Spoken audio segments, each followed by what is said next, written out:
O valor do salário mínimo neste ano será de R$ 1.045, a partir do dia 1º de fevereiro.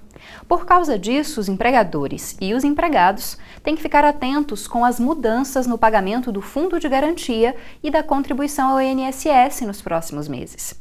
E para falar sobre isso, nós vamos conversar com o advogado Fernando Mendes, que é especialista em Direito do Trabalho. Olá, muito obrigada pela sua presença, Fernando. Obrigado pelo convite.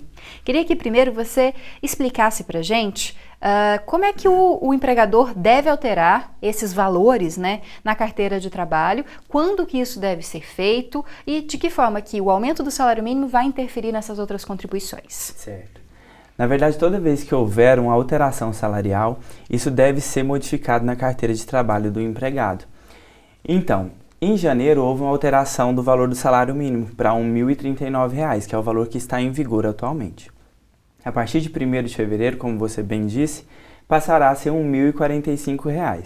Diante dessa circunstância, o empregador deverá observar e fazer as alterações constando tanto a alteração de janeiro quanto a alteração de fevereiro, porque, como você bem disse, terá reflexos no FGTS e no INSS.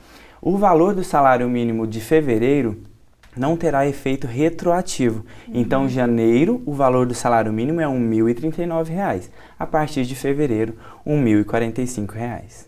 E os empregados têm que ficar atentos no contra-cheque, nos documentos, para perceber se essas alterações foram feitas corretamente, né? Exatamente. Caso não tenha sido feita, sempre peça para que o empregador faça essas alterações.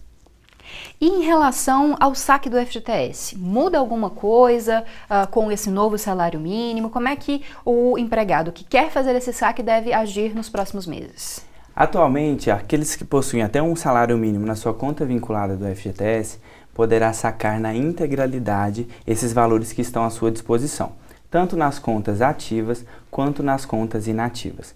Aqueles que possuem mais de um salário mínimo em sua conta vinculada poderá receber somente o valor de R$ 500.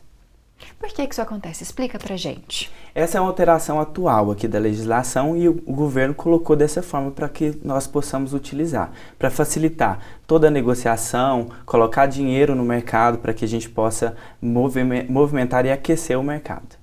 Em relação a quem já sacou parte desse FGTS, tem alguma alteração por causa dessa mudança no valor do salário mínimo? Vai ter algo a mais a ser sacado? Como é que funciona?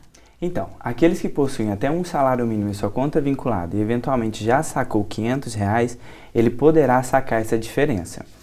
Aqueles que possuem mais de um salário mínimo, não, ele permanecerá naquele valor de R$ 500. Deve ser observado que até o dia 31 de março de 2020 é o último prazo para que faça esses saques imediatos. E para ter ideia de se eu posso sacar, quanto que eu posso sacar, faz o quê?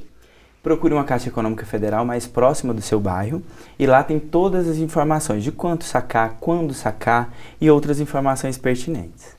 Bom, mais uma questão envolvendo essa alteração do salário mínimo, né? Deve ter alguma mudança em demissões sem justa causa? Houve uma mudança também na legislação em relação a isso. Anteriormente, o valor da multa em relação à demissão sem justa causa era de 50%, sendo que 40% era destinado aos empregados, 10% era destinado ao governo, para programas sociais tais como a Minha Casa Minha Vida. Atualmente não se paga mais esse valor de 10% ao governo. Então, em relação aos empregados, permanece o valor da multa de 40%.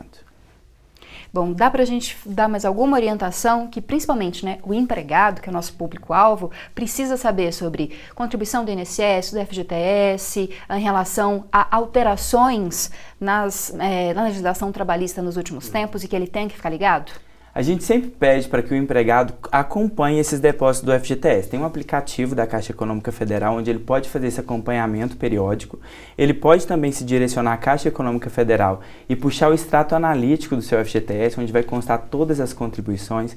Ele pode se direcionar ao INSS e solicitar o CNIS, que é o extrato das contribuições previdenciárias, e fazer esse acompanhamento.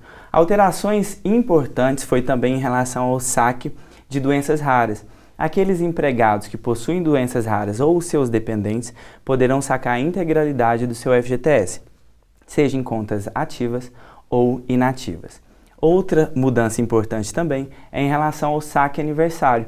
Caso o empregado queira sacar anualmente o seu FGTS, ele vai até a Caixa Econômica Federal, faz um requerimento por escrito e anualmente ele poderá sacar parcialmente o saldo do seu FGTS.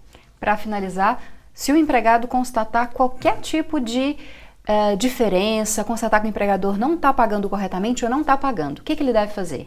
Ele pode procurar a superintendência do trabalho e lá ele vai ter todas as informações. Procurar a Justiça do Trabalho ou um advogado trabalhista que possa passar as orientações pertinentes. Tá certo, Fernanda. Muito obrigada pela sua presença, Por nada, viu? estou à disposição.